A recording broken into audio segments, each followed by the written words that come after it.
Halo teman-teman, selamat pagi. Nama saya Ferry dan hari ini saya ingin membuat video tentang salah satu tokoh nasionalis yang berada pada masa perjuangan perlawanan Belanda tahun awal 1945 sampai 1949.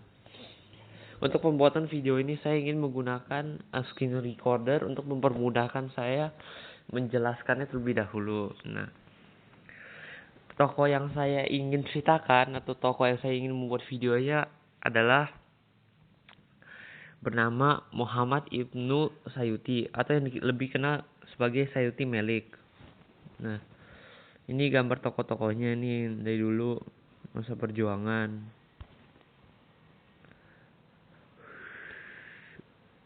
Ini siapa? Pokoknya inilah gambarnya menurut saya. Nah, selanjutnya kita akan membahas tentang biografi sedikit. Muhammad Ibnu Sani atau yang dikenal sebagai Sayuti Melik lahir di Sleman, Yogyakarta 2 November 1908. Tinggal di Jakarta 27 Februari 1989 pada umur 80 tahun. Nah, dicatat dia suami dari seorang wanita. Nah, masa mudanya. Jadi dilahirkan pada tanggal 22 November 1908. Anaknya dari Abdul Muin, seorang bekerja, sedangkan ibu namanya desa. Nah, ini salah satu keunikan yang saya dapat dari tokoh ini ya, yaitu ayahnya sudah menanamkan sikap nasionalisme sudah ada dari kecil. Ketika itu ayah menentang kebijaksanaan pemerintahan Belanda yang menggunakan sawah untuk ditanami tembakau. Nah, ini menurut saya dia emang dari dulu udah diajarin itu untuk melawan Belanda, untuk menetapkan keadilan itu. Ketika belajar yang berusaha Belanda, Zuring pada usia bahasa itu ya sudah tertarik membaca majalah Islam bergerak pimpinan. Nah, ini pun karakter Sayuti Melik ya, ia pun terkenal dengan keilmuannya dalam keagamaan. Dia tuh orangnya terkenal dengan ilmu dan keagamaan. Tahu sih. Nah, baik lagi. Ya, pada usia belasan tahun itu ya sudah tertarik membaca majalah Islam bergerak dipimpin. Nah, pada tahun 1926 dia itu ditangkap Belanda karena dituduh membantu PKI dan selanjutnya dibuang ke Bovendigul. Nah, pada tahun 1936 ditangkap lagi sama Inggris, dipenjara di Singapura sama setahun. Terus di penjara di Singapura. Setelah diusir dari wilayah Inggris, ditangkap kembali oleh Belanda, dibawa ke Jakarta, dimasukkan sel di Gang Tengah. Nah, dari paragraf ini kita tahu dia itu di penjara 3 kali karena kekejaman dunia sama kekejaman orang Belanda sama Inggris penjajah. Cuma dia masih tetap berjuang sebelumnya dan terlibat dalam berbagai kegiatan pergerakan secara bersama. Akhirnya pada 19 Juli 1938 mereka menikah. Pada tahun itu koran proses. Nah, pada zaman pendudukan Jepang Maret 1948 koran pesat di Bredel, Jepang. Trimurti tangkap Kempentai. Jepang juga mencurinya sebagai orang komunis. Berdirinya putra dipimpin 4 Soekarno dan Kian Satu. Soekarno meminta pemimpin ke Jakarta. Oke. Nah, untuk perannya dalam perjuangan melawan Belanda ya, dia itu adalah seseorang anggota PPKI. PPKI artinya Panitia Persiapan Kemerdekaan Indonesia. Itu adalah sebuah organisasi yang dibuat oleh Jepang untuk Indonesia untuk mempersiapkan kemerdekaannya. Dibentuk pada tanggal 7 Agustus 1945, diketuai oleh R. Soekarno, menggantikan Badan Penyelidikan Usaha Persiapan Kemerdekaan Indonesia atau BPUPKI yang sebelumnya juga mempunyai tujuan untuk mempersiapkan kemerdekaan Indonesia, cuma dibubarkan karena Jepang pada saat itu sedang kalah melawan sekutu. Anggota awalnya 21 orang, tetapi Sayuti Melik Sayuti Melik merupakan salah satu 6 orang tambahan yang dimasukkan oleh Soekarno cuma tanpa sepengetahuan Jepang. Nah, Sayuti Melik pun termasuk seseorang tokoh yang mempunyai pengaruh dalam peristiwa Rengas Dengklok. Sayuti Melik termasuk dalam kelompok Menteng 31 yang berperan dalam penculikan Soekarno dan Hatta pada tanggal 16 Agustus. Nah, berarti Sayuti Melik merupakan seseorang istilahnya bisa dimasukkan jadi para pemuda atau golongan muda. Nah, untuk perannya dalam teks proklamasi, konsep naskah proklamasi disusun oleh Bung Karno, Bung Hatta, dan Achmad Subarjo di rumah Laksamana Muda Maeda.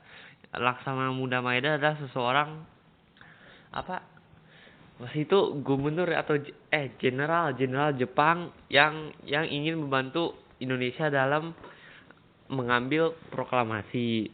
Soalnya di latar belakangnya Laksamana Muda Maeda itu seseorang yang bisa dibilang ya, dia tuh besarnya di Indonesia, dia jadi suka Indonesia gitu, dia ingin membantu.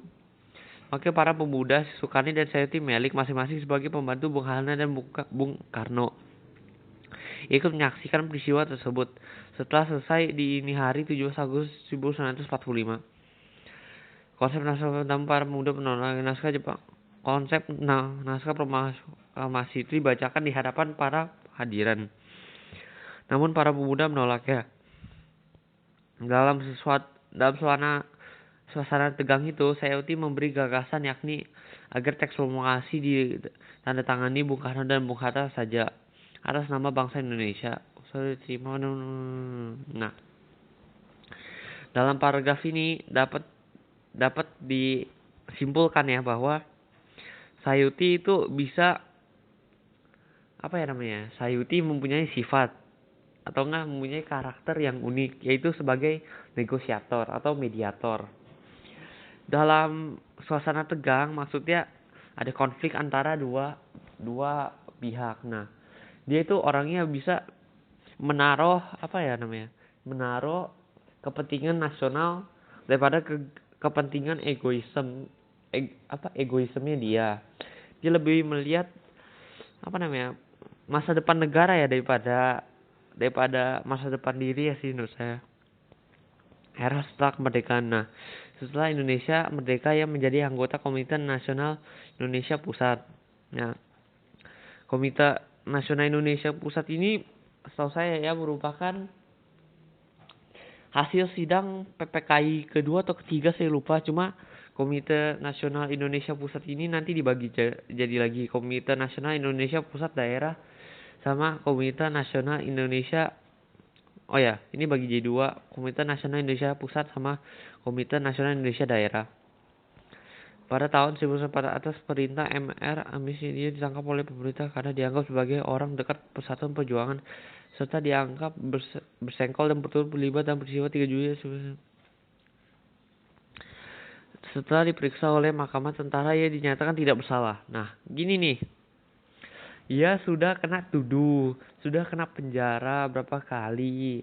Mungkin dunia kurang adil sama dia. Cuma ia tetap berjuang gitu. Dia tetap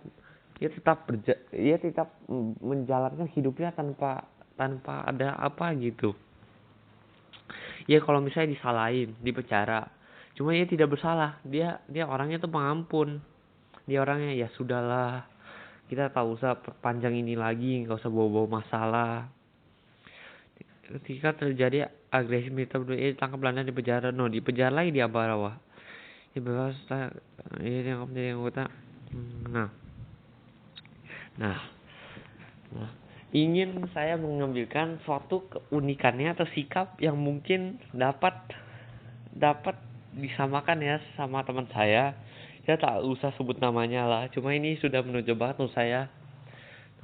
Dalam kutipan ini ya, sebenarnya Sayuti dikenal sebagai pendukung Soekarno, namun ketika Bung Karno berkuasa, Sayuti justru tak terpakai. Tanda kutip dalam suasana gencar-gencarnya memasyaratkan Nasakom. Dia adalah orang yang berani menentang gagasan Nasakom, nasionalisme, agama, komunisme. Ia mengusulkan mengganti Nasakom menjadi Nasasos dengan menggantikan unsur kom menjadi sosialisme. Ia juga menentang mengangkat Bung Karno sebagai presiden seumur hidup oleh MPRS. Nah, Sayuti Melik ini dia mempunyai sikap kalau menurut dia itu salah, dia tuh berani menantang pembuatnya. Misalnya teman saya melihat gurunya menuliskan sesuatu yang salah, saya menuliskan soal mata salah. Nah, teman saya itu pasti dia langsung angkat tangan terus bertentangan sama guru ya. Dia bilang, "Miss, kok jawabannya kayak gini?" Lah, emang salah lah, Miss coba lihat itu, Miss coba perbaiki dong, Miss coba hitung ulang. Nah, ini salah satu teman saya kayak gitu terus. Ini teman saya juga orangnya berani menantang guru. Saya suka dengan sikap, dengan keberaniannya, dan mempunyai mempunyai keberanian untuk menantang guru. Pasti itu ada kejadian ya. Guru saya ngambek pas itu. Nah, teman saya ini dia langsung ngomong ke guru ya, "Miss kok ngambek? Miss kan sebagai seorang guru harusnya mengajar kita. Miss kok tiba-tiba yang ngambek? Masa kita yang ngajarin Miss?" Nah, ini nih salah satu teman saya nih, saya suka sikapnya. Nah, lanjutnya pada masa Orde Baru, setelah Orde Baru, nama Sayuti Melik berkibar lagi di kancah politiknya menjadi anggota DPR MPR mewakili Golkar hasil pemilu 1977. Nah, Sayuti Melik meninggal pada tanggal 27 Februari 1989 setelah setahun sakit dan dimakamkan di TMP Kalibata. Penghargaan ya.